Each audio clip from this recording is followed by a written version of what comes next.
Senhoras e senhores, amigos, queridos, me permitam-me chamar de amigos, inclusive aqueles e aquelas que estou vendo hoje pela primeira vez. Muito prazer, sejam todos e todas muito bem-vindos, bem-vindas. E a nossa expectativa é que, além de podermos ajudar essa instituição de uma forma tão singela, tão modesta, com a lata de leite que vocês trouxeram, é que também a palestra possa, de alguma forma, agregar informações, trazer algum tipo de estímulo, de reflexão a todos vocês que se deslocaram dos locais onde trabalham, de suas casas, alguns que abriram mão de compromissos semanais que possuem neste dia e neste horário. Então, a todos, a nossa perene gratidão e o nosso desejo de que o encontro, embora breve, seja o mais agradável possível para todos nós. E nós vamos conversar um pouco sobre o tema autoestima e qualidade de vida. Talvez conversemos muito mais sobre autoestima, considerando que uma boa autoestima tem tudo a ver com uma boa qualidade de vida. Então, nós preparamos algumas imagens, preparamos algumas informações que vamos desfilá-las agora, vamos apresentá-las e vamos fazer alguns comentários. Tá? Vamos pedir, então, ao nosso companheiro Mauro que faça a projeção. Autoestima e qualidade de vida. Pode seguir, Mauro. Temos aí de início uma frase da doutora Anísia da Silveira, que foi uma fã ardorosa, uma estudiosa da obra de Carl Gustav Jung, que por sua vez também durante alguns anos estudou como pai da psicanálise Sigmund Freud. E a doutora Anísia fez um trabalho maravilhoso com doentes mentais e nos dias de hoje há um museu e há um hospital lá no Engenho de Dentro, se não me falha a memória, em homenagem à doutora Anísia da Silveira. E doutora Anísia, então, escreve numa obra biográfica de Jung, que se escreve Jung, mas se lê Jung. Na nossa civilização trepidante, agitada, a coisa mais difícil que há é parar um pouco, é quebrar a lei que impede a mudança de um estado permanente de agitação para um estado de relaxamento de tensões. A sociedade capitalista, competitiva, onde vivemos, consumista, nos leva a nos deslocar de um lugar para o outro de uma forma muito acelerada. As inúmeras contas para pagar, as preocupações com a família, os sonhos que idealizamos para o nosso futuro, as doenças, a violência. No dia de nesta semana, por exemplo, tivemos aí este fato triste com uma criança baleada dentro de um automóvel. Toda esta conjuntura, todo este contexto conspira contra a nossa paz interior, conspira contra a nossa serenidade, contra o nosso desejo de permanecer tranquilos. E às vezes é muito difícil, porque quando tentamos relaxar ligando a televisão, tudo que não conseguimos é relaxar. Se recorremos ao rádio, muitas das programações do rádio nem sempre nos trazem a tranquilidade que desejamos. Às vezes, nos inquietam ainda mais. Compramos os jornais na expectativa de uma boa notícia, de um entretenimento, de uma informação edificante.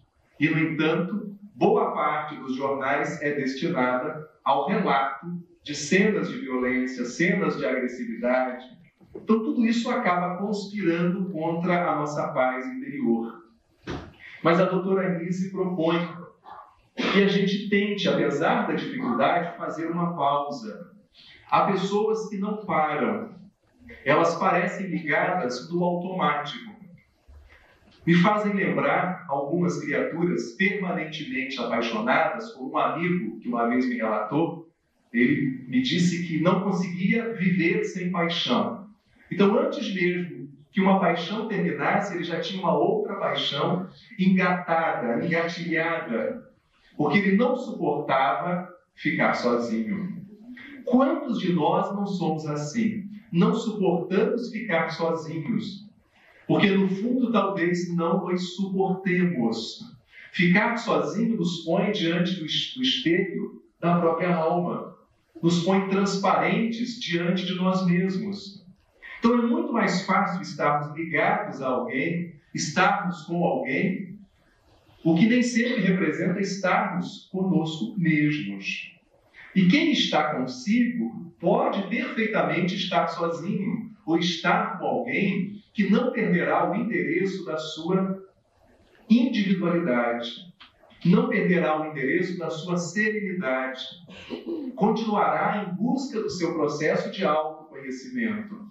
Mas quando eu fico constantemente ligado a pessoas, ligado a lugares, quando eu não faço uma pausa para pensar em mim mesmo, me autoexaminar, eu entro nessa coisa trepidante da sociedade moderna.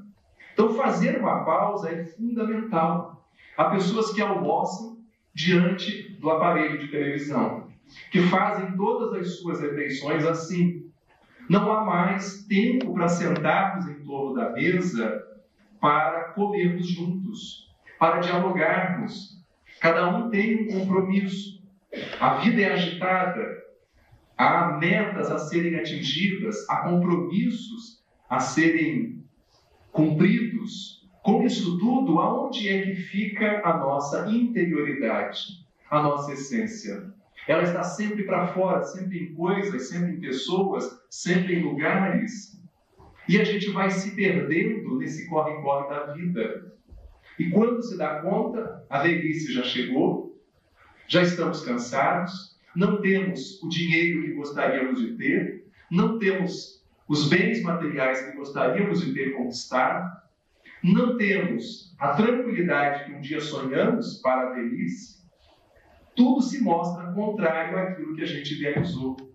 E, no entanto, corremos a vida inteira. E correndo, a gente perde de vista quem está do nosso lado.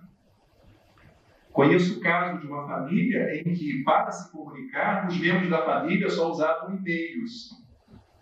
Ou então bilhetes afixados na geladeira, porque eles não encontravam tempo de estarem juntos, compartilhando alguma coisa, jogando conversa fora, ideais, frustrações, dificuldades. Não eram apenas individualidades, eram criaturas individualistas dentro de uma instituição chamada família. Então é muito importante que a gente tente, à revelia de tudo isso que conspira contra a nossa paz, desacelerar um pouco. Porque senão ficamos como as pessoas o tempo inteiro ansiosas. Pessoas que nunca vivem o momento presente, vivem sempre o momento futuro. Elas nunca estão onde seus corpos se encontram. Mentalmente e emocionalmente se encontram em qualquer lugar, menos aonde fisicamente estão se postando. Da mesma forma que uma criatura extremamente melancólica e nostálgica viverá no passado. Quando a gente se desconecta do presente para viver apenas o futuro ou predominantemente o passado, a gente perde de vista que nós temos esses compromissos no aqui e agora. Então, o problema não está em termos os compromissos, as tarefas, em termos os sonhos. A questão está se a gente consegue fazer uma pausa, nem que seja no final de semana, para se olhar um pouco mais nos olhos. Por isso, o nosso convite nessa noite é para que a gente se assereie um pouco mais, para que a gente tente se libertar, ainda que momentaneamente, das nossas tensões, de tudo aquilo que nos constrange, que nos violenta, que nos toma de assalto no cotidiano da vida. E é o que propõe a doutora Elis da Silveira. Vamos em frente.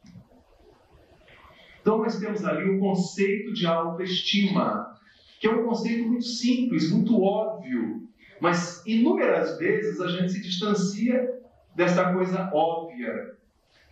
Há um ditado que diz que os homens não vivem 60 ou 70 anos, mas arrumam problemas para mais de 100. Há também quem diga o seguinte, que metade da vida a gente passa arrumando problemas, a outra metade tentando resolvê-los. Será que somos essas pessoas que gostamos de arrumar problemas?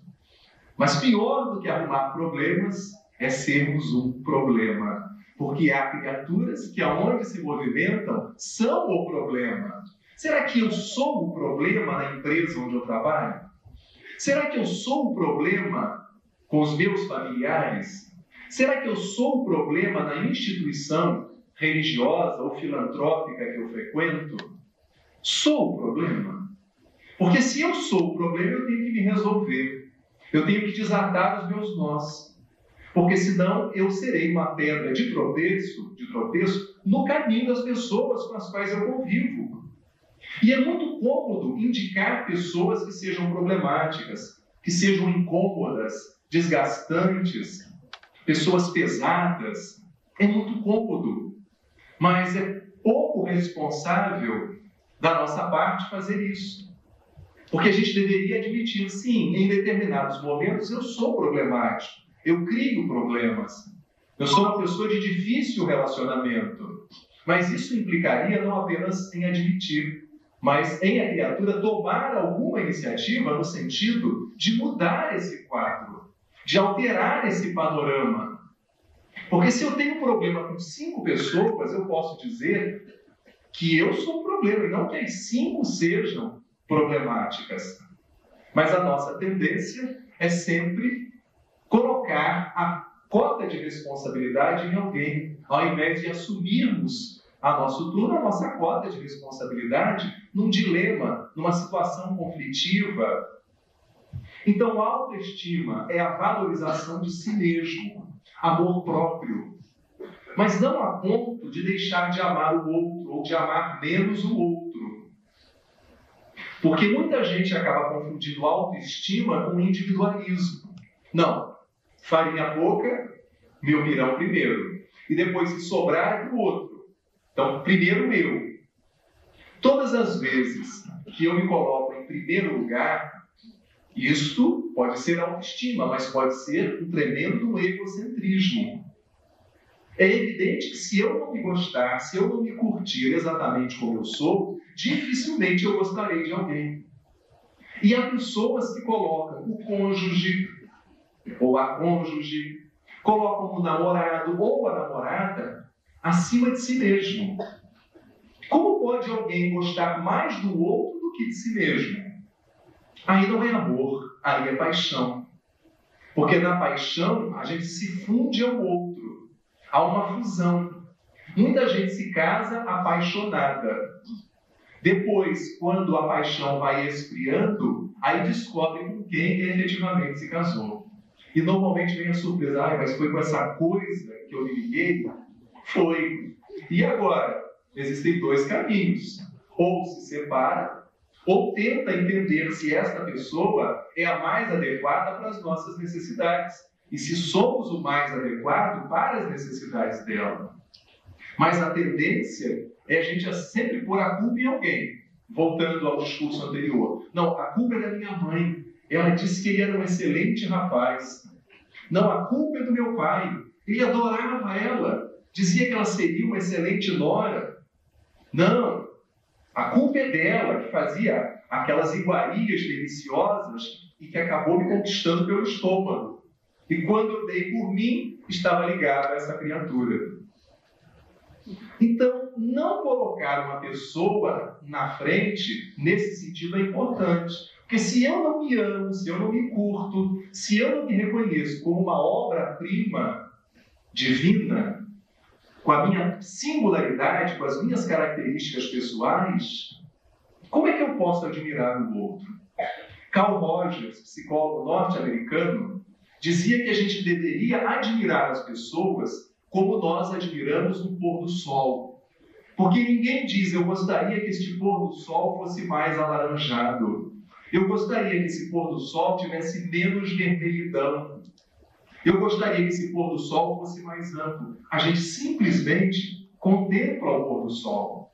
Somos capazes de contemplar as pessoas, aceitando-as exatamente como elas são? Sou capaz de me autocontemplar, aceitando-me exatamente como sou? O mesmo Rogers vai dizer que no momento em que eu me aceito como sou, eu dou o primeiro passo para deixar de ser como eu sou. Agora, se eu vivo numa briga tremenda, incessante comigo, dificilmente eu vou conseguir me modificar. Eu vou apenas reprimir aspectos da minha personalidade. Eu vou recalcar. E isso tudo vai ficar lá no meu inconsciente mal resolvido.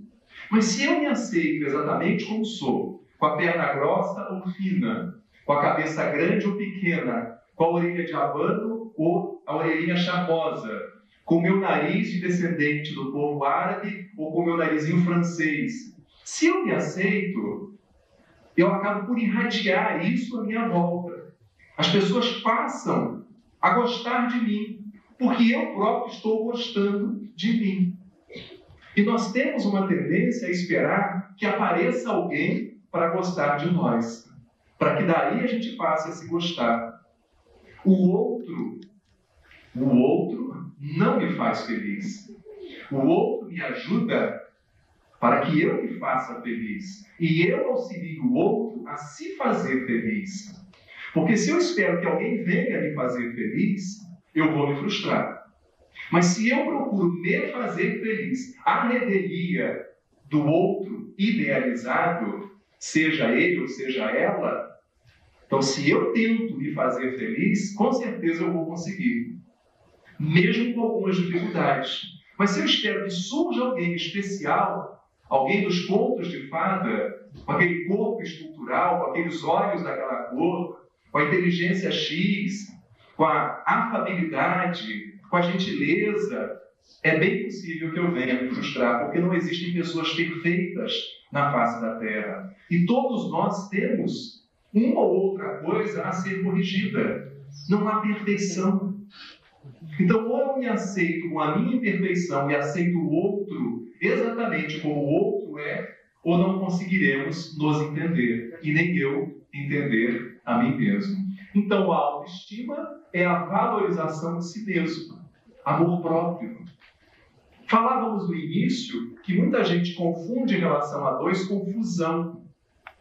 Talvez seja por conta do discurso da religião que diz que um só corpo, uma só carne, até que a morte os separe. Khalil Gibran, no livro O Profeta, disse com muita propriedade que um deveria, no casamento, encher a taça do outro, mas ambos beberem em taças separadas. Que houvesse entre eles espaço, como as colunas que sustentam uma edificação.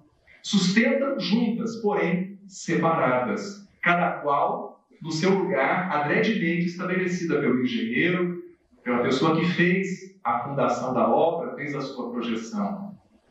E às vezes a gente se funde. E ao se fundir, se o outro se vai, a gente desmorona, a gente se acaba. E isso vale para uma morte inesperada, para uma ruptura de um relacionamento.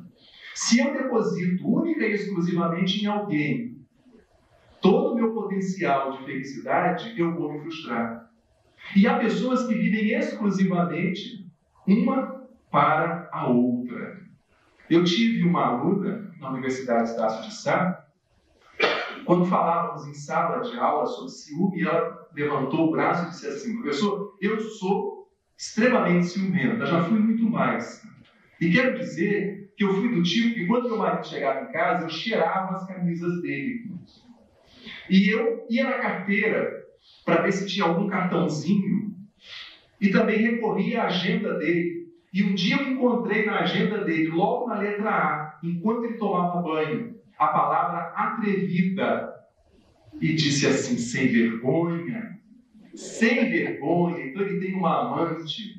E deve ser assim que ele chama por ela naqueles momentos mais calorosos. Vem, atrevida, vem, atrevida. E começou a fantasiar na própria cabeça. Como se diz no popular, a botar chifre e cabeça de cavalo. Mas anotou o número da atrevida. E no dia seguinte, depois, uma mulher inteligente, uma mulher sutil, no dia seguinte, depois que ele saiu, ela então ligou, agora ela vai me conhecer, essa mulherzinha. E ligou. E do outro lado, tocou o telefone e alguém atendeu assim: Companhia de Mudanças Atrevida, bom dia. Era uma companhia de mudanças. Então o ciúme faz com que a gente imagine coisas que simplesmente não existem. E isso conspira contra a nossa qualidade de vida afetiva.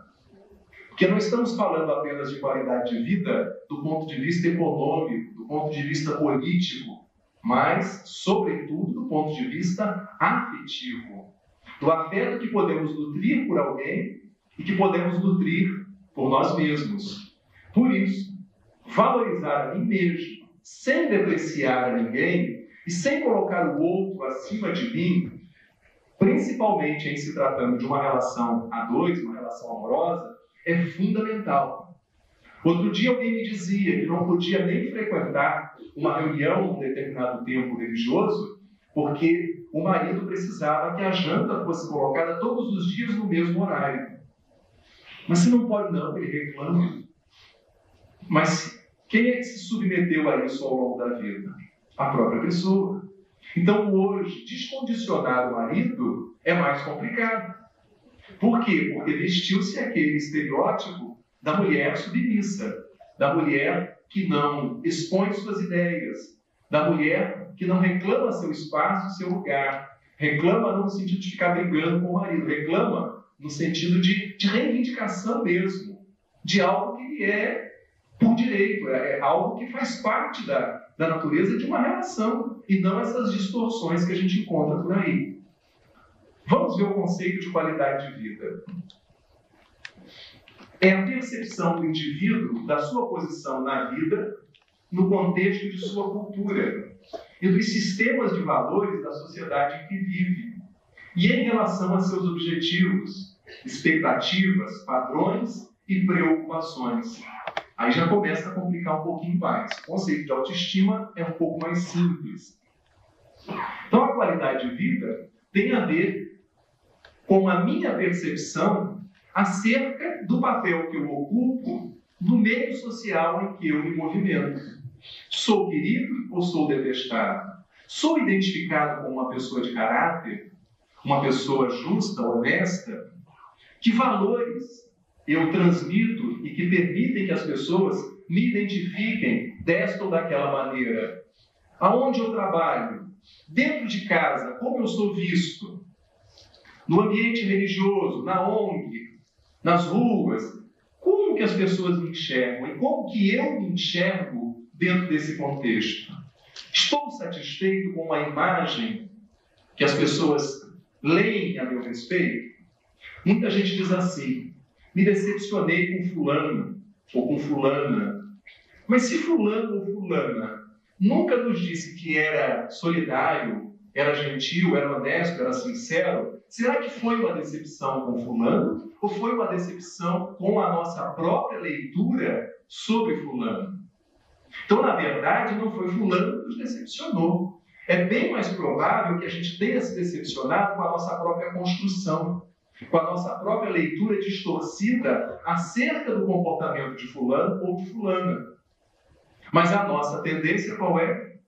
É culpabilizar o outro e sairmos sempre pela tangente, não assumindo a nossa cota de responsabilidade. Porque isso é duro. Isso significa admitir que temos feridas narcísicas, não cicatrizadas. Isso significa admitir que somos individualistas, que somos egocêntricos. E nem todo mundo quer admitir isso. E admitir significa permanecer nisso.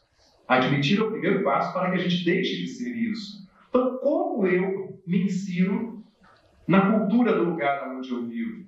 Estou satisfeito? Estou satisfeito com o meu nível intelectual? Com as minhas aquisições cognitivas? A escolaridade que eu atingi é suficiente para mim? Ou eu estou frustrado? Se eu estou frustrado, eu tenho que buscar o caminho da minha escolarização. Se isso me faz falta, ainda que seja para uma realização intrapessoal, eu tenho que buscar. Porque senão eu vou arrastar essa pendência na minha vida durante muitos anos. Estou satisfeito com aquilo que adquiri materialmente? Se não estou satisfeito, o que eu estou fazendo para melhorar a minha vida material? Agora, o que não dá é para eu priorizar a vida material e perder de vista a minha identidade. Porque daí eu me torno escravo das coisas que eu conquistei ou estou conquistando. Na verdade, elas é que me conquistaram e não eu que as conquistei. Então, como eu me coloco? Os meus objetivos, as minhas expectativas estão sendo atingidas? O fato é que o conceito de qualidade de vida é um conceito plural. É um conceito múltiplo que a gente vai ver agora. É um conceito subjetivo, porque para uma pessoa paupérrima, a qualidade de vida, de repente, está no lume do fogão, na madeira, para poder cozinhar o feijão daquele dia, está na possibilidade de comer um prato de angu, se ela não come há muito tempo um prato com angu. Para alguns, esta qualidade de vida será uma cobertura na região mais nobre do Rio de Janeiro. Para outros, será uma troca constante de carro a cada ano. Para outros, será um engajamento numa obra social, tentando ser solidário, emprestando algo do seu tempo, das suas energias, para se doar. Há pouco tempo, quando os livros sobre sucesso, publicados pelo Laí Ribeiro, começaram a aparecer, uma das coisas, entre tantas, que tanta gente contestou, mas que eu concordei, é que ele dizia que muitas pessoas que faziam sucesso estavam vinculadas a algum trabalho social. Ser voluntário no campo do bem. O bem gera saúde. Isso não é mais questão de ordem religiosa, isso já é científico. Existem pesquisas em torno da oração, em torno do trabalho no bem. Existem publicações em revistas internacionais mostrando que quando nós fazemos o bem e quando estamos bem-humorados, nós melhoramos e produzimos uma substância na nossa saliva chamada imunoglobulina, que nos imuniza contra determinadas doenças. Mas se eu deposito apenas nos medicamentos comercializados, nas farmácias e fabricados pelos grandes laboratórios internacionais, pelas multinacionais, se eu deposito neles a responsabilidade de eu adquirir uma saúde plena, eu vou me frustrar e vou ficar cada vez mais pobre. É preciso que haja uma mudança na minha postura diante da vida, que eu efetivamente queira fazer o bem, primeiro a mim mesmo, por extensão ao outro. E a coisa não precisa ser consecutiva, pode ser simultânea. Faço bem a mim, faço bem ao outro, estendo o benefício ao outro. Então está comprovado que a gente adquire vitalidade, saúde, elan, energia. Mas se eu fico dentro da minha casa reclamando da vida, reclamando da sorte, sem tomar nenhuma iniciativa para melhorar minha vida, seja ela de que ordem for, sob qual angulação for, eu vou continuar chorando. E uma pessoa chorona ou chorosa, queixosa, ela acaba ficando sozinha, porque ninguém aguenta uma criatura que reclama do tempo, da temperatura, do salário, dos filhos, da esposa, dos vizinhos, da casa. Ninguém aguenta. Vai acabar sozinha. E depois vai perguntar assim, mas aonde foi que eu errei? Então é um conceito multidimensional, porque envolve, sim, uma qualidade de respeito ao nosso direito político, envolve, sim, uma boa alimentação, envolve, sim, ir e vir com relativa tranquilidade, coisa muito difícil, rara nos dias de hoje. Envolve, sim, eu ter a minha família bem ajustada, bem harmonizada. envolve-se uma moradia decente, um trabalho digno, remunerado de forma também justa. O fato é que se a gente for pegar e nivelar por cima, vai ser muito difícil a gente encontrar essa qualidade de vida que a gente espera, que a gente sonha. Mas eu posso, nas pequeninas coisas, adquirir alguma qualidade de vida. Um amigo meu me dizia outro dia, ligado à área da justiça, que ele não acredita na felicidade no atacado. Aquela felicidade dos sonhos que pronto, chegou, sou feliz para o resto da vida. Ele acredita na felicidade do varejo, das pequeninas coisas, do abraço do filho, da comida gostosa que há muito tempo a gente não comia, do arco-íris no céu, da estrela que está brilhando um pouco mais, do abraço mais caloroso do nosso amor, do prazer de um banho quente nesses dias frios, do prazer de uma cama quente ou de uma cama macia depois de um dia afanoso de trabalho. As pequeninas coisas. Porque se quisermos a felicidade do atacado, vamos nos frustrar e não teremos essa qualidade de vida mínima que a gente deseja. Então é um fator, é um conceito que envolve aspectos positivos e aspectos negativos, dependendo daquilo que a gente estabeleça como qualidade de vida. Uma coisa que, vez por outra, nos acomete são as crises. E Fritz Capra, físico, que tem escrito livros maravilhosos, como o Tal da Física, o Ponto de Mutação, a Teia da Vida, ele nos apresenta o conceito de crise sendo retirado do chinês, da cultura chinesa, Weiji. E crise tem uma dupla significação. Pode significar perigo como oportunidade. Como eu lido com as minhas crises? Eu identifico na crise apenas o perigo? É alguma coisa que está me alarmando, me inquietando? Essa crise significa que eu estou predestinado a adoecer e ser um doente crônico? Será que essa crise não está me dizendo que eu preciso rever o meu paradigma? Os meus referenciais de saúde? Os meus referenciais de vida amorosa? Os meus referenciais de cidadania? Porque se eu permaneço apenas no perigo, eu estou como um cachorro correndo atrás do próprio rabo. Eu estou na neurose, eu estou na repetição. Mas se eu tento ler esse problema que me acomete, esta situação inesperada que me visitou, no trabalho, na vida de relação, na minha saúde, como uma possibilidade de eu mudar, de eu dar uma guinada, de eu rever conceitos, rever algumas estruturas, alguns padrões de pensamento e de comportamento, então eu posso dar um passo significativo na melhoria da minha qualidade de vida.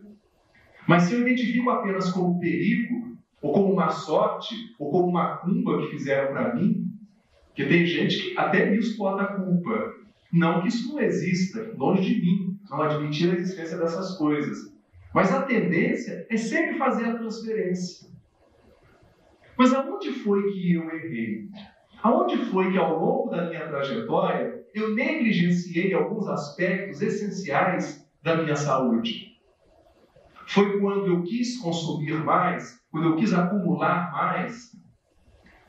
Foi quando eu minimizei a importância do exercício físico, a importância das amizades? Foi quando eu negligenciei a importância de uma religiosidade?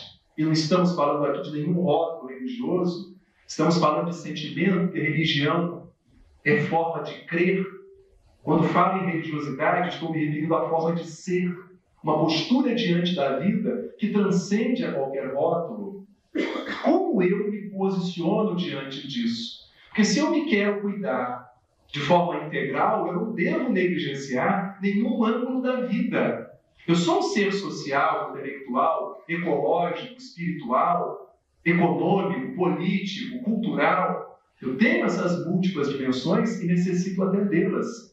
E também um ser biológico que tem necessidades sexuais. Problemas internos do nosso tempo. Isso quem nos fala é Baudelaire, numa obra escrita há mais de 50 anos, e é uma obra maravilhosa que recomendamos a todos aqueles que, porventura, não tenham lido este livro. Chama-se O Homem à Procura de Si Mesmo. Rob May, esse é o autor. Então ele diz que um dos problemas do nosso tempo é a solidão. Estamos rodeados de pessoas e estamos nos sentindo sós. E aí eu gosto dessas frases populares que às vezes expressam profundas verdades, às vezes nem tanto. Alguém já disse que solidão não é falta de alguém, mas é um vazio na alma. Vazio que ninguém pode preencher por nós. Só nós mesmos é que podemos preenchê-lo. Há quem diga que o homem solidário jamais é solitário. O homem que é útil, a criatura que é fraterna, que é solidária, jamais encontra a solidão. Porque ela vai irradiar em torno de si um carisma e uma energia tão positiva que as pessoas vão querer ficar ao seu redor. Então a solidão é um dos grandes problemas. Eu posso perfeitamente me isolar para colocar as ideias em dia. Posso até ser uma pessoa voluntariamente solitária, mas não necessariamente deixo de ser solidário. Eu posso até gostar do meu canto, das minhas coisas, do meu ritmo de vida, mas eu não devo me tornar uma criatura antissocial. Posso ser tímido ou posso ser introvertido, que são coisas distintas. E posso me relacionar bem com estar sozinho. Mas que eu não viva sozinho o tempo inteiro. Mesmo porque todos precisamos de alguém. Alguém chegou cedo para preparar este ambiente agradável no qual nos encontramos. Alguém fabricou a roupa que vestimos, fez o pão que comemos de manhã. Alguém transformou lá o petróleo em gasolina para que a gente pudesse se locomover até aqui. Alguém cuidou da nossa roupa. Há sempre um anônimo na nossa vida que nem sempre é reconhecido, nem sempre é valorizado. A gente faz muito disso com os pais. Nada melhor para valorizar pai e mãe do que se tornar pai e mãe. Aí é que a gente descobre o valor que a mãe e o pai têm na nossa vida. As noites que deixaram de dormir, o sacrifício para nos manter na escola, a compra do necessário e do supérfluo. Aí, literalmente, a nossa ficha cai. Antes disso, a gente gosta muito, a gente pode dizer que ama, a gente é grato, mas quando a gente se torna pai e mãe, aí a nossa ficha cai.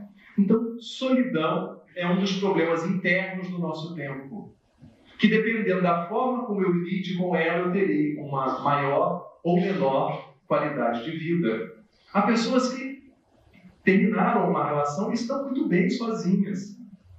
Estão muito bem porque estão se resolvendo. Há outras que simplesmente estão negando para si mesmas a própria necessidade de um novo relacionamento. Então fogem de novas relações. Se por um lado meu amigo vivia engatando uma relação na outra, por outro lado existem essas que depois de uma frustração tentam se proteger de novas frustrações. E se relacionar é se realizar e ao mesmo tempo se frustrar. As duas coisas caminham juntas. Não há nenhuma relação que nos garanta 100% de alegria, de plenitude e de felicidade. Como também nenhuma relação nos dará 100% de amargura se soubermos reler esta relação e tirar dela o melhor proveito para o nosso amadurecimento. Medo. O medo é um mecanismo de defesa, de sobrevivência. A gente precisa, de certa maneira, ter algum medo, porque é isso que nos protege, que nos faz evitar determinadas luas, de ter alguma suspeição em relação a alguém que se acerque de nós. Uma vez, dentre as inúmeras vezes que viajei de trem, indo de Nova Iguaçu para Japeri, quando morei em Japeri, os trens eram muito piores do que são hoje. Hoje eles estão até melhores, segundo os usuários atuais. E havia vagões praticamente apagados. E estávamos eu num banco, uma jovem menina no outro banco, e havia um homem mais maduro no terceiro banco.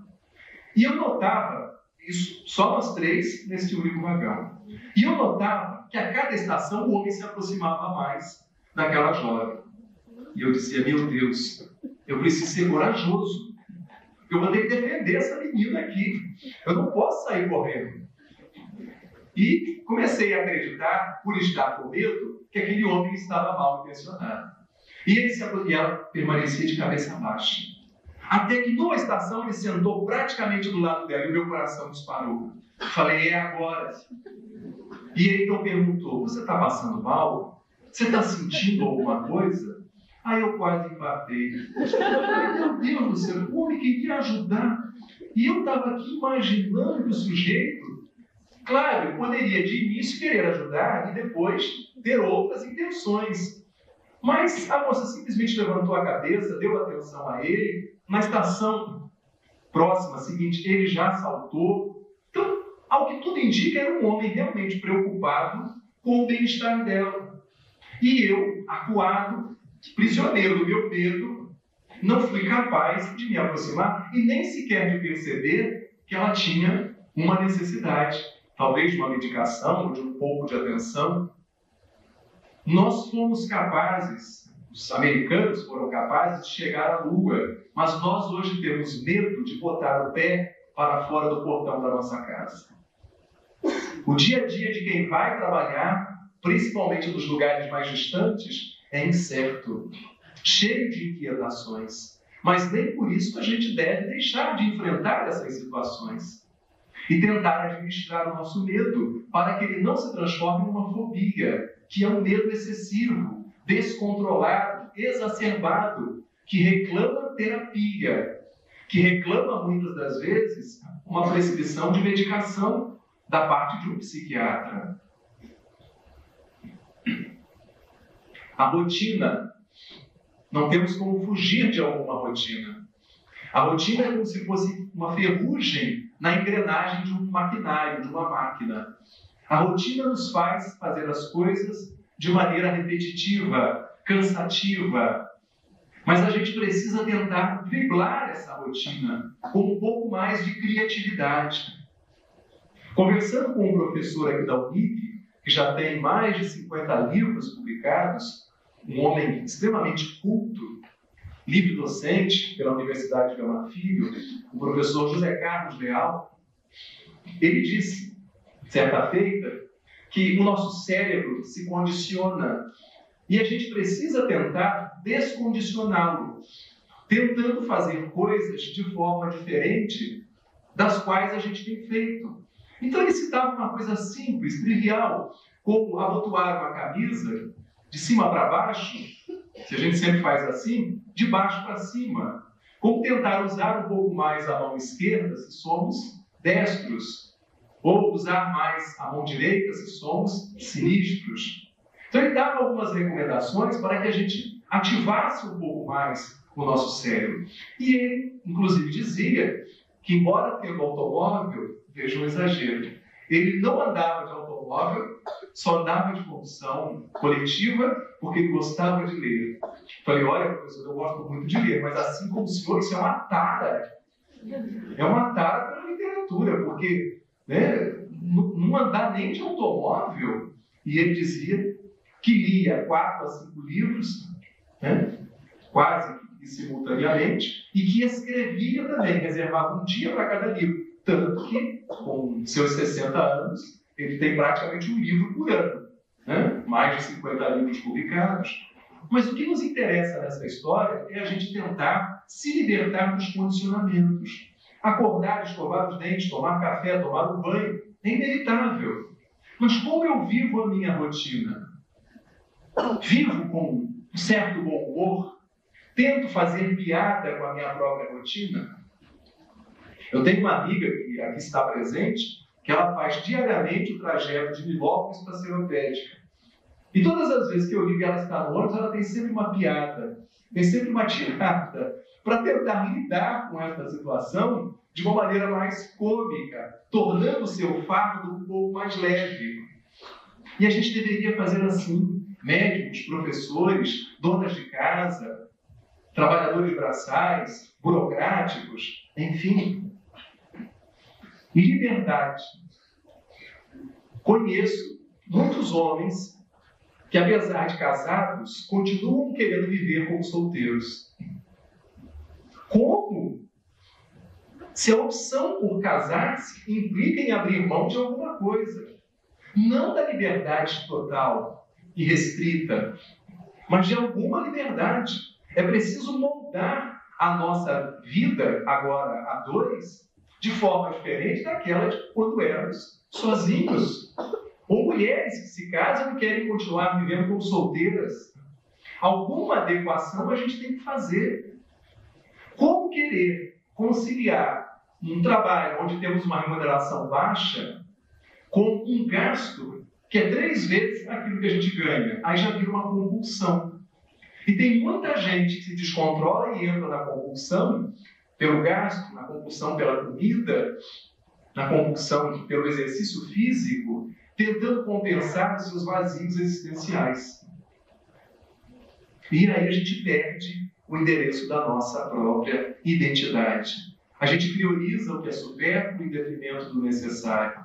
A gente se descontrola, se desgoverna, tentando compensar o vazio, um buraco das nossas emoções. Ansiedade. Estou aguardando uma carta, vou fazer um concurso. Estou aguardando que aquela pessoa que está me devendo me pague, que eu preciso desse dinheiro. Ele ainda não chegou. Onde será que ele está? Ele sempre chega às 8, já são 10. Né? Onde será que ele anda? Ele não ligou. Se ele chegar me dizendo que estava fazendo caridade, eu vou desconfiar. Né? A não ser que está com a outra pessoa, seja para ele fazer caridade. Também acontece isso. A ansiedade é normal, é natural. A palavra normal vem do latim normalis, aquele que não se inclina nem para um lado nem para o outro. Nesse sentido, nenhum de nós é normal. Porque a gente gosta de um time, temos religião, temos uma preferência sexual, alimentar. Então ninguém é normal. Né? Há um ditado que diz que de perto ninguém é normal. À distância todos são maravilhosos, cheirosos, banho tomado, perfeitos. O marido dela é o marido ideal para mim, aquela que é a esposa que eu deveria ter, aquele que é um filho precioso. Mas de perto é que a gente vai descobrindo as nossas neuras, as nossas dificuldades. Então, alguma ansiedade a gente precisa, faz parte da vida, é inerente ao existir. Mas uma pessoa constantemente ansiosa, ela está sentada e a perna dela fica assim o tempo inteiro. Né? Já há, inclusive, uma doença, porque como determinados campos da medicina gostam de inventar doenças, ainda mais quando associados aos interesses de grandes laboratórios. A síndrome das pernas inquietas. Aí se a pessoa, então, fica mexendo a mão, é a síndrome da mão que não para de mexer. E tem remédio, e vai pagando remédio. E alguém vai lucrando com isso tudo. E alguém vai tendo prejuízo com isso tudo. Um chefe ansioso, isso eu conto sempre, então quem já me ouviu em outros espaços, me permita repetir. O chefe ansioso ligou para a empresa, nossa, e porque queria falar com um determinado setor, e o ramal estava ocupado, e a pessoa que atendia, que não sabia que era o chefe, e numa determinada hora ele disse, ô fulano, você sabe com quem você está falando? Vamos acabar logo com essa palhaçada, você sabe com quem você está falando? E o funcionário disse, não sei não. Você está falando com o dono da empresa, o presidente. E aí o funcionário do outro lado, e o senhor sabe com quem o senhor está falando? Não, não sei não. Graças a Deus.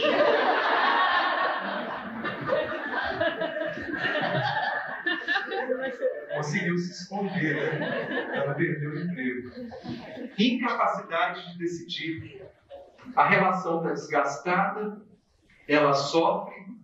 Uma vez fui participar de um encontro sobre família e vi que estávamos eu e uma senhora e as nossas respostas eram muito antagônicas para as perguntas que o público nos dirigia. E aí veio a seguinte pergunta para a senhora: meu marido me trai de forma contumaz. Sempre está me traindo. Chega em casa alcoolizado, invariavelmente, quase todas as noites. Bate em mim e bate nos meus filhos. O que eu devo fazer? E a senhora disse: minha filha, jamais se separe. E eu pensei assim: ela não apanha, a minha companheira aqui, ela não lida com o marido com este problema, não é ela que é traída. Como é cômodo dar receita de vida e de bolo para os outros. Será que não seria o caso de propor a ela uma reflexão para que ela tomasse uma decisão e saísse daquele lugar tão desconfortável, de tamanho sofrimento, de tamanho infortúnio que ela enfrentava? Mas muitos de nós nos sentimos incapazes de tomar uma decisão. Decisão de romper ou de reatar, de permanecer na empresa ou de partir para uma outra empresa ou para um outro ramo de negócio. A gente precisa decidir. E nenhuma decisão vai nos garantir 100%. O que a gente precisa tentar é fazer com que a decisão nos traga mais ganhos do que perdas. Tentar, mas ainda assim a gente não tem nenhuma garantia com relação a isso. Viver é fazer escolhas. A todo instante a gente faz escolhas. Mesmo quem se suicida está fazendo uma escolha. Mesmo quem se diz apolítico está fazendo uma escolha.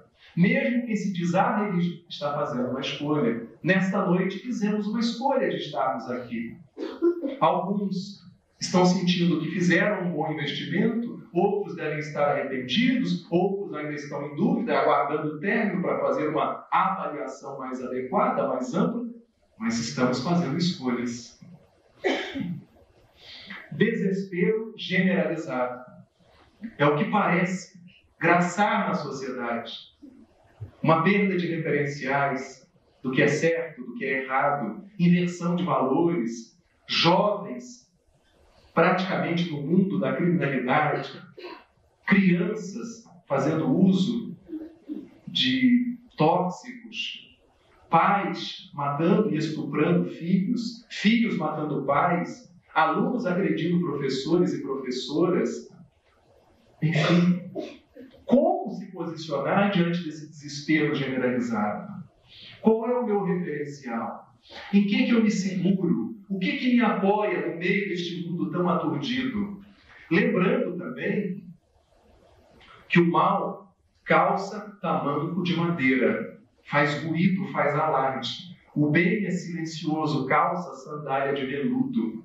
Igual aquela que as gestantes, ao saírem da maternidade, né, quando estão lá dentro do quarto, costumam usar aquelas pantufas, aquelas coisas delicadas. Talvez nenhum de nós, ou poucos dos que estamos aqui, ousaríamos comprar um jornal que tivesse a seguinte manchete: menino ajuda uma velhinha a atravessar a rua. Ou jovem dedica algumas horas do seu dia a dia, da sua semana, numa instituição que abriga menores, que cuida de idosos, que cuida de pessoas enfermas, que atua junto a mendigos. Será que a gente compra? Agora, bota lá uma tragédia, ou bota uma notícia de cunho econômico, ou um escândalo sexual, político, com certeza vai vender bastante. Falta de objetivo na vida. Um amigo me disse uma vez: eu estou me sentindo vazio, eu estou me sentindo sem rumo, como um barco à deriva. E me ocorreu lhe perguntar: você tem alguma meta? Sim, alguma meta? Não, meta, eu estou empregado, tenho meu plano de saúde, estou satisfeito. Mas você tem alguma meta além disso? Não, não tenho. Pois é, a gente precisa de metas. São as metas que nos renovam. Um projeto, aquilo que nos lança na direção do amanhã. A gente precisa disso para se manter vivo. Senão a nossa vida cai na rotina. Das poucas aspirações que a gente tinha, e ela se torna uma vida repetitiva. A gente precisa de novas metas. Comprei esse carro, qual é a meta? É a casa? Me tornei uma pessoa mais tranquila. Tá, e agora? É voltar para a escola? Para a universidade? É fazer uma pós-graduação? Não, agora a meta é eu entrar para uma academia. Tá, mas não é essa febre de corpo que está por aí, né? Você quer melhorar a sua estrutura corporal, você quer melhorar a sua autoestima, você quer ter mais prazer ao se olhar no espelho, não é isso? Ok. Uma amiga minha, eu tenho muitos amigos e amigas, graças a Deus. Ela queria, porque queria, melhorar a sua forma física. E, como ela tinha espelho, ela sabia que ela estava um tanto quanto obesa, ela resolveu ir ao médico. No que ela entrou no consultório do médico, o médico fez assim, e ela já ficou muito contente com esse A senhora está inteira, hein? Inteira, doutor, o senhor acha? Tem até uma ajeitadinha no busto, na cintura. A senhora está inteira? Não tem pescoço, não tem cintura? Olha, como ela sabia que ela estava literalmente inteira, ela também riu.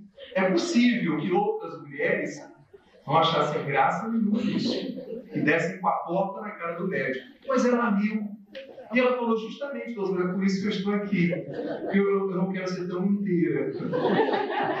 E passou um regime, passou uma medicação, para que ela ficasse inteira de uma outra maneira, inteira de dentro para fora e de fora para dentro. Mas ela estava realmente sem pescoço, sem cintura. Ela era uma circunferência. Então, o objetivo na vida. Os budistas, e a doutrina budista fala muito disso, que a gente precisa de metas sucessivas, não metas às quais a gente se escravize e corrompa a qualidade das nossas relações, mas que nos projetem, que nos tragam um elan para viver. Repressão.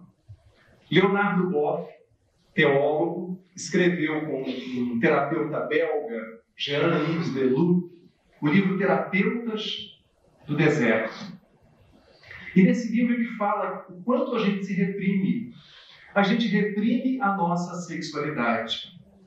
Uma vez, indo com um amigo assistir uma palestra, e era uma palestra muito ortodoxa, muito tradicional, e o palestrante disse assim, sem medo de errar, que o sexo era apenas para a reprodução. Aí o meu amigo, que na época tinha 2 filhos, eu cutuquei ele com o braço e disse assim, pois é, você e sua esposa só 2 vezes, né? Ele arregalou o olho e disse, é ruim, hein? Então a gente reprime a nossa sexualidade. O que não significa sair fazendo sexo com todos e com tudo, né? Porque os pansexuais fazem sexo com tudo, com árvore, com planta, com pedra. Eu acho que deve ser meio difícil, meio estranho esse tipo de coisa. Nem para ter feito, nem para ter tentado. Então a gente reprime a nossa sexualidade. Por conta disso, a gente começa a criar fantasias e mais fantasias, por não vivê-las com a pessoa com quem a gente se encontra. Porque podemos vivê-las desde que elas não nos agridam unilateralmente ou mutuamente. Se são fantasias e que dizem respeito à nossa vida íntima, e se ambos concordamos em vivenciá-las, por que não vivê-las? O sexo é divino, foi ele que pôs isso dentro de nós. A gente não foi vivendo e encontrou isso num lugar, como uma peça que se acopla num carro, um acessório. Já nascemos com isso. Freud identificou a sexualidade que existe nas crianças, identificou isso no próprio ato de sucção, que é um ato afetivo, e mostrou, dentro do ponto de vista dele, né, que a nossa afetividade, a nossa sexualidade se estrutura por aí. Alguns discordam, mas enfim, ele foi um dos precursores nessa área. Então, repressão da sexualidade, repressão da nossa agressividade. Então a gente tem que sair dando porrada em todo mundo? Não. Mas a agressividade, uma coisa é a violência, outra coisa é a agressividade. Muita gente encontra poesia no ato sexual, mas o ato sexual pode parecer a uma criança também agressivo, o aplicar dos corpos. Pode parecer, aos olhos de uma pessoa reprimida, alguma coisa estranha e, ao mesmo tempo, convidativa. Nós temos uma agressividade. Nos casos de depressão, ou em alguns casos de depressão, nós temos uma agressividade voltada contra si mesmo, no sentido da criatura se autopunir, se autoflagiciar. E como nós encontramos pessoas que são masoquistas e que ao mesmo tempo são sádicas consigo mesmas. Ou então, ela é masoquista e encontra um sádico. Então ele faz ela sofrer e ela curte. Ela tem um tesão com aquele sofrimento todo. É um mecanismo doentio que precisa ser trabalhado, precisa ser revisto. Porque como alguém pode sentir prazer em sofrer? A gente sente prazer quando é amado, quando é querido, e não quando é desprezado, trocado, esquecido, anulado. Alguém já disse que o contrário do amor não é o ódio, é a indiferença. Quando alguém se torna indiferente para nós, esse alguém morreu. É como se tivesse deixado de existir. Enquanto a gente está com muita raiva, a gente ainda gosta. Então a gente reprime a sexualidade, a agressividade. Como pôr essa agressividade para fora? A gente pode praticar esporte, a gente pode ter atividades físicas, a gente pode dizer para a pessoa que a gente está insatisfeito com ela, não como quem procura a agulha do palheiro, mas como quem senta para conversar com pessoas adultas, minimamente civilizadas, minimamente amadurecidas. A gente pode fazer isso, porque senão a gente vai guardando, chega um momento que a gente explode. E no que a gente explode, quebra prato, quando não quebra, alguém também. Né? Reprimimos a nossa religiosidade. Nós estamos falando de fazer proselitismo e nem de querer converter a ninguém. Mas nós reprimimos no sentido de que assumimos uma postura muito tímida em relação a isso.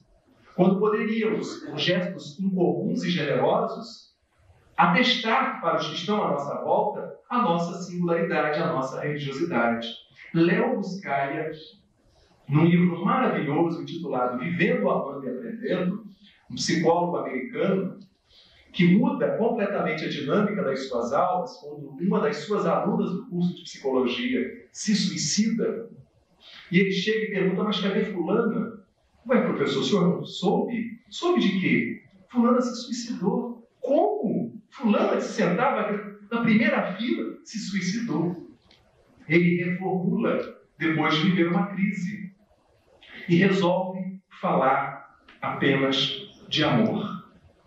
Todas as suas aulas, todos os seus cursos são para falar de amor. O professor Buscalia passa a ter uma fila de espera de 5 anos de pessoas querendo ter curso com ele, porque se tornou um arauto do amor. Todas as formas de amor ele falava, ele criava vivências em sala de aula e escreveu esse livro, que é uma coletânea de suas principais conferências e que se tornou um best-seller no mundo inteiro, Vivendo, Amando e Aprendendo. E ele então propunha, no assumir a sua essência, a sua religiosidade, que a gente tivesse gestos incomuns. É incomum cumprimentar alguém dentro de um elevador. É incomum o que ocorreu comigo numa cena que foi ao mesmo tempo trágica e foi cômica. Ia levando o meu filho para a escola, aqui no calçadão de Nova Iguaçu, e há um momento ali que os carros, alguém tem que parar para o outro passar. E eu achei, como todo bom motorista, que a preferência era minha. E fui, mas ele também, como todo bom motorista, achou que a preferência era dele. E quase batemos, quase colidimos.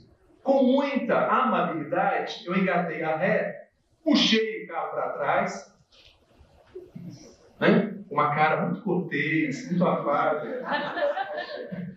E aí, então, ele passou e o meu carro ficou atrás do carro dele. Eu falei: pronto. Agora esse trânsito inventa de engarrafar. Inventa não, porque ele vive engarrafado. Às vezes ele inventa de desengarrafar. Fiquei colado no sujeito. O homem abriu a porta do carro. Aí, nessa hora, o medo, né? Eu falei: pronto. Que besteira que eu fiz. O sujeito vai me agredir. Deve estar até armado. E meu filho está aqui comigo. Olha a tragédia se instalando na minha cabeça. Morri antes do homem chegar, né? E aí, então, ele veio, o vidro estava entreaberto, eu olhei para ele assim, né? E ele, então, estendeu a mão e disse assim: me desculpe, eu estou muito nervoso hoje. A vez era do Senhor. Eu apertei a mão dele e disse assim: me desculpe também. Eu também estou muito nervoso e muito ansioso. Esse homem era budista, umbandista, evangélico, católico, espírita, não sei. Esse homem era graduado, pós-graduado, analfabeto, não sei. Casado, solteiro, divorciado, não sei. Hétero, homo, bi, não sei.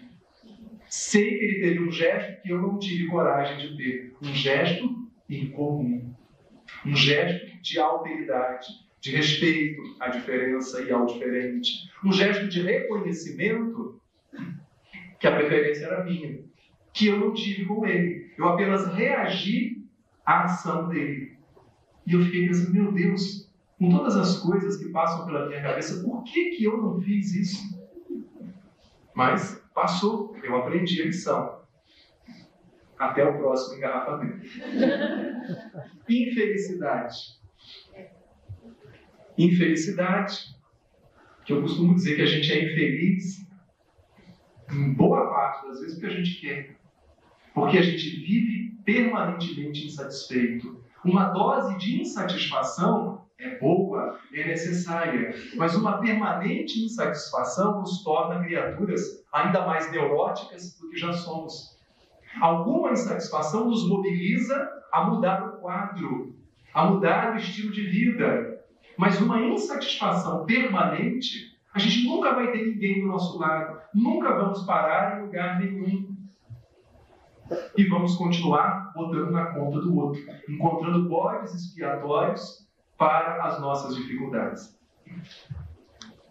E aí, então, Freud, num livro intitulado Mal-Estar na Civilização, que é um livro bem sociológico, diz que o sofrimento nos ameaça de 3 direções. Do nosso próprio corpo, são as doenças, são as enfermidades. Por mais que a gente se cuide, estamos todos sujeitos a elas. Do mundo externo, cataclismas, mudanças climáticas e dos nossos relacionamentos. E volto a dizer, enquanto a gente aguardar que alguém nos faça feliz, continuaremos infelizes. Quando a gente se propuser a se fazer feliz com a ajuda do outro, seremos muito felizes. E vamos rever o nosso referencial de felicidade. Porque se não estamos atingindo, então ele precisa ser revisto. Soluções para este sofrimento, segundo o próprio Freud, afastar-se da sociedade, virar um ermitão. Mas eu me afasto fisicamente, porém eu levo a sociedade dentro da minha cabeça. Quanta gente que vai para um passeio e não consegue relaxar, já está pensando nos problemas que tem para resolver quando voltar, não curte a viagem. Quanta gente viaja para esquecer uma determinada criatura. E aí viaja e descobre que as lembranças dessa criatura viajavam juntas. Né? As lembranças compraram também passagem e vieram conosco. Então não adianta se afastar. Toxicomania. A gente vai se anestesiar. E vamos criar um problema maior do que aquele que já temos. Então não é esse o caminho, obviamente. Satisfação de todos os impulsos. Será que é possível? A sociedade é coercitiva. A escola tem normas, a família tem normas. A gente precisa das normas para viver minimamente socializado. Senão a gente se embrutece. Se a gente dá vazão a todos os nossos impulsos, então somos um sociopata, um psicopata, que se põe acima da regra, acima da norma, acima das leis. Mas ser escravo das normas também é uma forma de se auto-violentar. Erich Fromm dizia, o psicanalista Erich Fromm, o homem que só obedece é um escravo, o homem que só desobedece é um rebelde. Mas aquele que ora obedece, ora desobedece, compreendendo a injustiça daquilo que estão querendo incutir ou é lá dentro, este é um revolucionário. Obedecemos mais, desobedecemos mais, ou alternamos as duas coisas em busca da nossa revolução interior, interna, a revolução dos nossos pensamentos e das nossas emoções. Sublimarmos, nos dedicarmos à arte, à ciência e amarmos. Podemos, pelo amor, aceitando o outro exatamente como o outro é, e não como a gente gostaria que ele fosse, também alcançar uma resolução melhor dos nossos conflitos. A pessoa que com energia combate sua vida instintiva pode conseguir evitar o mal temporariamente, mas ao mesmo tempo anula suas possibilidades de fazer o bem. Então, se eu só me reprimo, só me castro em todos os sentidos, me faz lembrar pessoas que são como um parafuso. Elas ficam totalmente retorcidas dentro delas, porque se reprimem em excesso. Sou esse tipo de pessoa que se reprime o tempo inteiro, minimamente, qualquer coisa eu estou me reprimindo. Tem gente que reprime até o riso, que não é espontânea, que não é leve. Tem gente que entende que cara amarrado é sinônimo de sabedoria, de intelectualização, e se torna um porre na vida de relação. A pessoa que está relativamente bem resolvida é alegre, é jovial, é bem-humorada. Não é rir de uma piada sem graça, e nem rir para ser agradável, mas é espontâneo. Passe essa leveza no seu círculo de relações. O Dr. Irving Yalom. Nossa autoimagem é formada em grande medida com base nas avaliações refletidas que recebemos nos olhos de figuras importantes em nossas vidas. Aquele pai que só olha censurando o filho. Como é que essa criança vai crescer? Essa mãe que nunca elogia essa filha. Como é que ela vai crescer? Essas acusações, essas reprimendas excessivas. E não estamos falando aqui de criar uma geração sem limites. Precisamos pôr limites. Eles foram necessários na nossa própria formação. Mas uma criança que cresça sem elogio vai ter uma baixa autoestima. Uma criança que seja constantemente rotulada, ela vai crescer com uma baixa autoestima. Como será que eu me vejo? Às vezes a gente transforma uma dificuldade nossa em algo que a gente olha com uma lente de aumento, uma lupa. E a gente acha que todo mundo vai nos ver assim, tipo um adolescente que está com uma espinha e acha que todo mundo só vai olhar para a espinha dele na rua, a ponto de cumprimentar a espinha. Oi, espinha, como vai? Onde está o seu portador? Né? E não é isso, às vezes a pessoa nem percebe aquela espinha. Ah, mas eu tenho as pernas cambotas, como o povo diz no popular, né?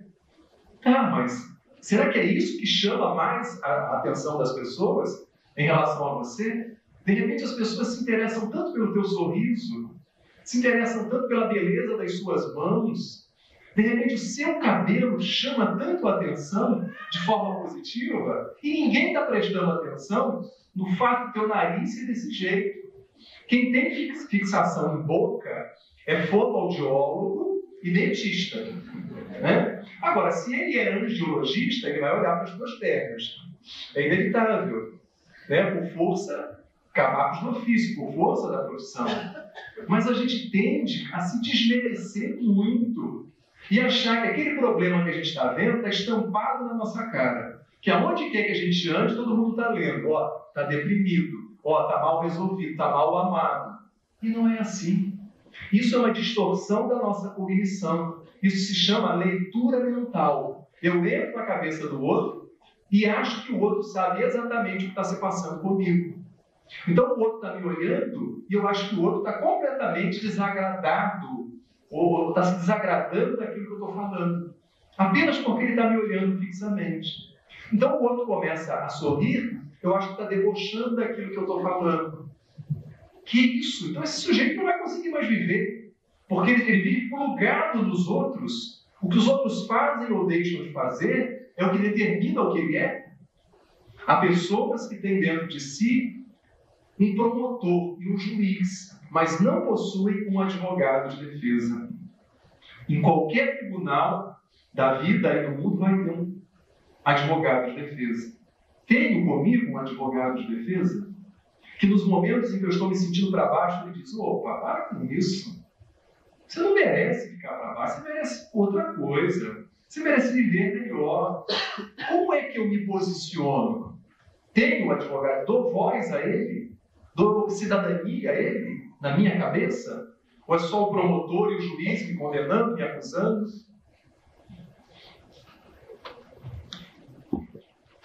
Quanto mais rígido e autoritário o comportamento dos pais, mais profundos os sentimentos de culpa que o indivíduo passa a carregar consigo. E a culpa é um ingrediente básico da depressão. Olha os ingredientes da depressão. Se alguém quiser fazer um pouco com eles, padrões de pensamentos rígidos e distorcidos.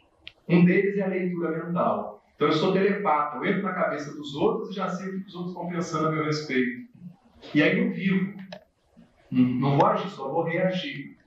Uma outra distorção dos nossos pensamentos é a catastrofização. Não, nada disso vai dar certo. Não vamos não nessa viagem, não nesse projeto, não. Esse filme eu já vi várias vezes. Nada para essa criatura dar certo. E ela vive como se isso fosse um mecanismo natural da existência. Vive negativamente. Vive como um pessimista, uma pessoa derrotista, uma pessoa até amarga. São padrões de pensamentos rígidos e distorcidos. Um outro padrão é o filtro negativo. Então, de repente, eu olho para ela e digo assim, não é o caso, tá? Eu não gostei dos seus brincos. Pronto. Não gostou de mim. Tô horrível. Tô péssima. E às vezes ela fez um bom banho de queratina no cabelo, fez uma progressiva, uma escova japonesa, e ela está se sentindo bem. Mas o meu comentário pôs ela para baixo. Isso é um filtro negativo. É eu pegar um detalhe e ampliar fazendo uma generalização. Estou péssima hoje.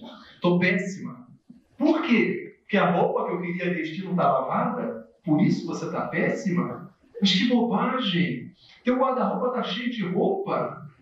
Se todas as roupas estivessem sujas, eu concordaria, né? Mas uma peça, e aí briga com a mãe, e reclama, e cria um escarcéu tremendo dentro de casa. Raiva internalizada. Vou me matar, vou parar de comer, e ele vai se sentir culpado por ter terminado comigo. Mas não vai mesmo. Ele vai continuar passeando, namorando, se divertindo, ele ou ela. Então a gente quer se punir o outro. É um mecanismo autodestrutivo que conspira contra a nossa alegria de viver, o nosso bem-estar. Preocupações e medos excessivos. Raiando para o campo das fobias. Perfeccionismo. Nada pode estar fora do lugar. Nada. Absolutamente nada. Tem um conhecido que, se você falasse uma palavrinha errada, ele te corrigia no ato. Uma te corrigia no ato. Você não se sentia nem com vontade de se expressar. Porque... Nossa! Eu já começava a pensar antes da gramática, antes de falar, porque o sujeito estava em alerta. Como se fosse um dicionário ambulante. Esse tipo de pessoa se torna uma pessoa chata, desagradável, que não se convida para um show, para uma pizza, muito menos para um aniversário. Né? Quanto mais uma viagem. Ai, que loucura. Viajar ao lado de uma pessoa assim é realmente terrível. Tenho encontrado pessoas que desenvolveram crises de pânico e depois síndrome do pânico, extremamente perfeccionistas. E uma coisa que o pânico vem trazer é o descontrole, mostrando que não dá para controlar todas as variáveis na nossa vida. A gente não tem esse controle absurdo e absoluto de nada. Não tem controle sobre o trânsito, sobre a mudança do tempo. Não tem controle sobre os filhos, em especial depois que eles crescem. Não temos um controle absoluto sobre nossa saúde. Para que essa mania toda de controlar os outros? E tudo, o tempo inteiro? Vamos transferir o controle para quem criou isso tudo, né? E que deve se encarregar de administrar isso tudo. Necessidade de obter a aprovação de todos. E aí, eu fui bem? O que você acha? Fui bem. Todo mundo gostou, todo mundo de uma forma ou de outra, mas ele quer que reiteradas vezes, mas você acha que eu estou bem vestido mesmo? Não, fala sério, pode falar a verdade, mas alguém A, B, se já disse que você está bem vestido, que você deu uma boa aula, que você desfilou bem, que você falou legal em público, mas é a necessidade de que todos chancelem o desempenho dele. Por quê? Baixa estima, insegurança. Precisa dos critérios alheios para se sentir confortável. Culpa. Isso é terrível. A culpa realmente baixa as nossas defesas, nos prostra, nos põe para baixo. A gente é responsável, não culpado. Já há uma herança judaico-cristã de culpa. Culpa do pecado original, culpa disso, culpa daquilo. A gente não é culpado, a gente é responsável. A gente responde pelo que faz ou deixa de fazer. Comparações. Ficar se comparando o tempo inteiro. Não, eu não falo bem, porque quem fala bem é fulano. Mas você não consegue se expressar minimamente bem? Não, eu não estou bem, porque quem está bem vestido é fulano. Não, fulano é que é um bom conquistador. Não, fulano é que é um grande intelectual. Eu leio alguns livros. Ficar se comparando. A gente é singular, a gente é único. Vamos ser felizes pelo simples fato, ainda que eu esteja exagerando, mas pelo simples fato de sermos únicos. Baixinhos ou altinhos, magrinhos ou fofinhos. Eu tinha uma preocupação que eu me achava muito magro, até que a minha esposa falou, mas isso é muito bom. Eu falei, mas por quê? Você anda na rua, desvia, esbarra em espelho. Puxa, eu nunca tinha pensado nisso. Pronto, deixei de reclamar. Fácil, né? Não é fácil. Vamos em frente, Mauro. Torne o sofrimento seu amigo, reconhecendo que ele, às vezes, é um aspecto essencial da aprendizagem e está tentando ajudá-lo a reconhecer o que não funciona para você. Não é se deleitar com o sofrimento, mas é parar para pensar. O que essa mudança na minha vida quer me ensinar? O que a vida está me transmitindo como uma mensagem? O que eu preciso fazer? O que eu ainda não compreendi? Quando os indivíduos reconhecem seu papel em criar a difícil condição da sua própria vida, também percebem que eles e somente eles têm o poder de mudar essa situação. E não estamos aqui minimizando os fatores políticos, econômicos, climáticos, não. Mas há também uma parcela que é nossa, de decisão que a gente precisa tomar, de investimento que a gente precisa fazer para dar uma guinada na nossa vida. Não estou aqui superdimensionando, como os livros de autoestima fazem, o poder do ser humano. Não. Mas, ok, é 40%, 50%, 70% que eu posso mudar, então deixa eu tentar mudar. Os outros fatores vão dificultar ou vão favorecer. Aí tem uma frase de Jung: personalidade é a obra que se chega pela máxima coragem de viver, pela afirmação absoluta do ser individual e pela adaptação a mais perfeita possível a tudo que existe de universal, e tudo aliado à máxima liberdade de decisão própria. Então eu preciso decidir. Vamos em frente. Estou adiantando um pouquinho. E para a gente, então, ir finalizando, algumas recomendações como se fosse uma síntese de tudo que nós falamos ao longo dos minutos desta noite. Aceite-se do jeito que você é, para que você possa, então, se tornar a pessoa que você deseja ser. Você, eu, nós, todos que estamos aqui, precisamos nos aceitar. Se a voz não é boa, vou tratar da minha voz. Se a estética não está me agradando, vou cuidar do meu corpo. Mas eu sou assim, do jeito que eu me vejo no espelho. E olha que nem no espelho eu me vejo do jeito que sou. Porque o lado esquerdo lá corresponde ao direito, o lado direito corresponde ao esquerdo. Então até o espelho nos dá uma imagem meio que distorcida do que somos.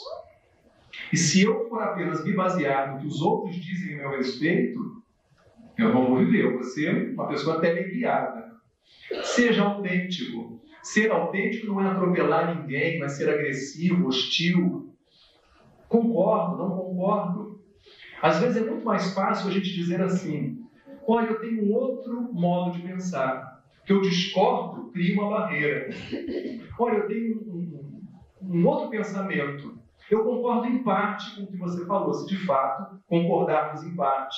Mas tem aí uma parte do que você disse que eu não concordo.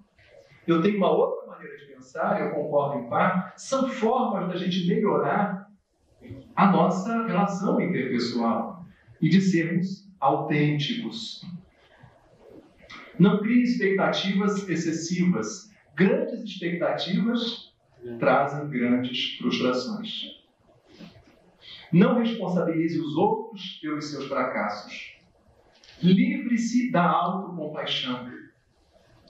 Se sentir coitado ou coitada, enjeitado ou enjeitada, inspirar pena nos outros, isso tudo não é bom para a saúde mental, emocional, orgânica. Então eu tenho que inspirar o quê? Admiração? Se quiser, pode ser isso. Se não quiser inspirar nada, seja você mesmo. Seja autêntico. Cultive o bom humor. Sou bem-humorado ou sou mal-humorado? Você é responsável e não culpado. Desista de querer ter um passado melhor, mas se eu tivesse tomado aquela decisão, se eu tivesse me casado com ela, a minha esposa engordou tanto, está tão estranha, ou meu marido que está com uma barriga que não consegue nem olhar mais a ponta do pé, mas aquele fulano que eu namorei, que gato, está com aqueles grisalhos, aquele corpo sarado, era ele. Não adianta voltar no passado. Mas se eu tivesse feito aquele concurso, não tem como mudar o passado, não. Tem como mudar o presente e mudar daqui para frente. Isso a gente pode mudar, fazendo boas escolhas. Cuide-se por inteiro, seja inteiro, mas não se torne inteira como a minha amiga. Perceba-se sempre em processo. Somos um contínuo, um vir a ser. Nada está acabado, consolidado. Se eu me acredito acabado, consolidado, eu me amarro, eu me engesso. É bom, muitas vezes, ser uma metamorfose ambulante. E mesmo a metamorfose ambulante tem um eixo que a mantém de pé. Sejamos fiéis ao nosso eixo, mas vamos nos abrir para as mudanças que sejam necessárias, que nos tragam saúde, que nos tragam vida, que nos tragam a plenitude que ainda não logramos alcançar nas pequeninas coisas do cotidiano. Obrigado a todos pela presença, pelo carinho, pelo auxílio que estão dando à instituição Luz de Escola. Até uma próxima oportunidade. Obrigado.